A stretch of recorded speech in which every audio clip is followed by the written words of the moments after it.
Wholesome Feel Good crew.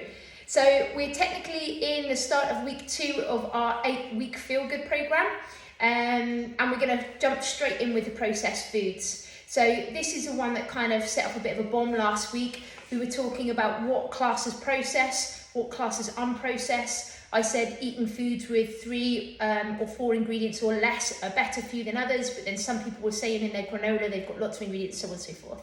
So I just want to make it really clear, it's near enough impossible to live where we live and have no processed foods at all, okay? I'd be very impressed if you were to be able to get to that. What I'm encouraging you to do is to make some swap outs of foods so you're not eating as much processed foods, okay? So those slides that I've popped up on the WhatsApp group are just giving you some little kind of bullet points into why it's beneficial and what health benefits are. So I'm just going to elaborate on that a little bit. I've got my laptop here. So the first one was a higher nutritional value. So non-processed foods are rich in vitamins, minerals, antioxidants and fibre that are often reduced or removed during food processing. A perfect example of that is white bread. White bread, before it was white bread, was brown bread. Brown bread is full of goodness, it's got all of that wholesome in it. To get it white, they've taken all of the wholesome out and just left you with the carbohydrates. It's the same with rice, it's the same with pasta. Anything where they strip that whole grain goodness out of it is usually a processed food. Have I given up white bread, white pasta, white rice? No.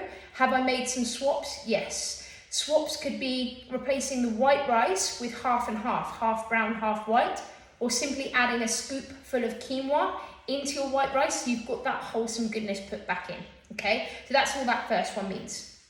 Second one, benefits of non-processed foods, lower in additives.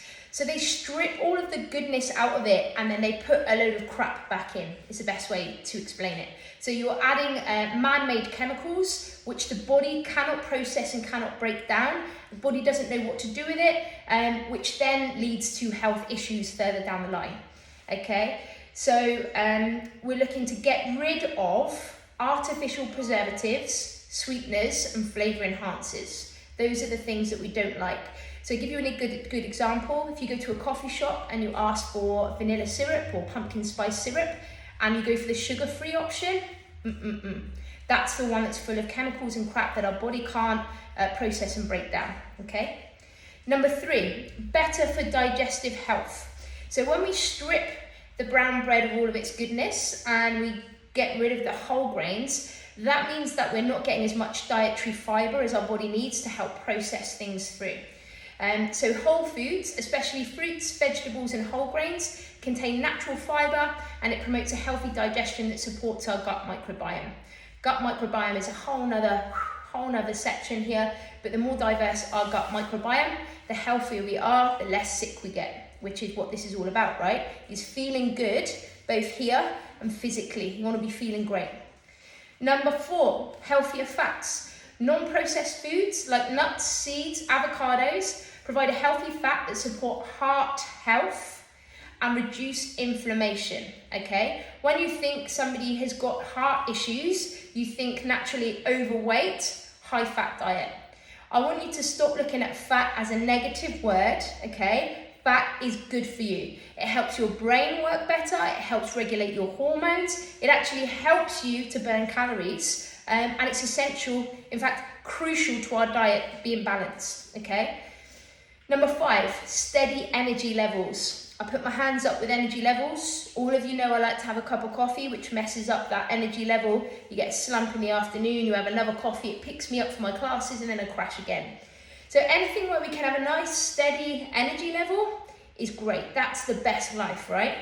So whole foods, being less refined, have a lower GI index, basically, that helps regulate blood sugars and it helps provide sustained energy, unlike processed foods that can cause blood sugar spikes and crashes. So just to delve a little bit deeper into that one, your body doesn't know what to do with these chemicals. You put them into your body knows, is it sugar, is it fat, is it fibre? It doesn't know. So it really affects your blood sugar and insulin levels a lot, probably more so than just having some sugar, okay? So think about having whole food diets to regulate all of its body systems, okay? And then the last one, number 6, is weight management. So whole foods are generally more filling, which can help control appetite and reduce overeating. They also have fewer empty calories compared to processed foods. You eat whole foods, you eat protein, you eat fat, you feel fuller for longer, you have less sugar spikes. That means you're less likely to go for a snack, a coffee, a little sugar hit to get those levels back up again, okay? So how do we make all of these swaps to increase our whole foods and to avoid processed foods? So we've got a few little markers here. We start with simple swaps like replacing sugary cereals with oats, replacing white rice, white pasta with quinoa or whole grains. Swap out bread and pasta for those whole grain sprouted varieties is the best first swap that you can do. Opt for homemade snacks like nuts, seeds and fruit, okay? We are not calorie counting over the 8 weeks, okay? I don't care about the calories. I want you to start swapping things out so that you feel good. When we feel good and we get rid of all of those nasty toxins, then we can look at restricting calories, okay? So nuts, seeds, avocados, someone like Weight Watchers or Slim and Well would be like high fat, high calories, don't eat them. Me, I'm telling you, eat them, okay? Replace that bar, that 90 calorie bar, Skinny Whip, with a handful of nuts. And I promise you, you'll feel better. Focus on the whole ingredients. Cook at home. Now, I know a lot of you hate cooking. Do you know why I hate cooking? Because we work too much. If we had more time to be able to stand in the kitchen and put a nice recipe, a nice plan together, those are the best times. So if you haven't got time, if you're busy, then plan some time on the weekend or one day a week where you know you can prep a few days worth of food. For me at the minute, I'm hitting Gousto up quite heavily because it's already done for me. I haven't got to worry about picking up all of those little ingredients. I can just follow a recipe and get on with it. And I'm doing it for the night and then cooking enough for the lunch the next day as well. That works for me and my lifestyle at the minute. It might be different for you, okay? Preparation is the key. And the more you cook from scratch, the less processed foods you'll eat, okay? Read labels. If you buy packaged foods, choose options with a short ingredients list. Now, Emma was saying about her granola has about 10 ingredients in. That's great. That's because you've got oats, nuts, fruit, dried fruit, all of that in there. What you need to look out for is words you don't recognize, okay? So if it says E something, big no-no.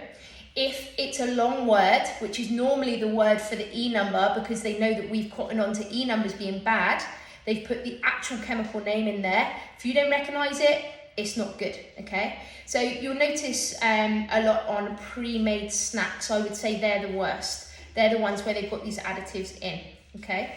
If you get stuck, just screenshot the label ingredients and send it to me. I'm more than happy to give you a hand with that.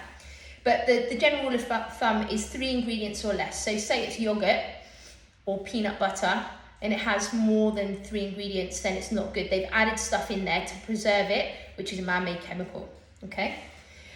Meal prep, we've already talked about that. Incorporate fresh snacks, fruit, banana, apple, orange, nuts and seeds, whole grains. Snacks that are really quick and easy to get in your mouth. Yep, they're naturally fresh, they're high in fibre, packed with micronutrients that will help your body thrive, and they're convenient as well. A banana is just as convenient as a chocolate bar.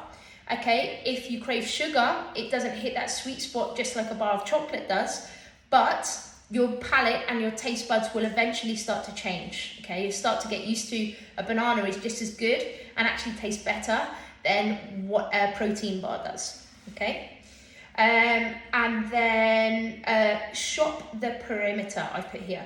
So we're looking at grocery stores. We want to look at the outside of those grocery stores. So we're looking fresh fruit and veg and the area where the meats are. We don't want to go in the aisle where the crisps and the biscuits and the snacks and the cereals and all of the other man-made chemicals are. So I hope that gives you a better insight into what I mean by processed foods. Hey, we're always going to be caught short. You might be out on the road, you've worked, you got stuck in traffic, you stop at a garage to get something to eat, but try and go for those whole foods first. So snack on nuts and a piece of fruit. Look at the back of those sandwich packages and go for the sandwich that's got the least amount of ingredients, okay? Same with salads and pastas, anything pre-packed. The idea behind it is they want it to have as long a shelf life as possible, which means you're putting in whatever chemicals are in there to keep that shelf life. So don't ban processed foods to the point where you're not eating anything. Just be a bit more mindful of A, where it's come from, and B, how many ingredients are in there. I hope this helps you for week 2. Give me a little text or WhatsApp if you need any help, and I'm sure the rest of the group will be able to give you a hand as well. Yeah, really excited. Week 2, let's bring it on.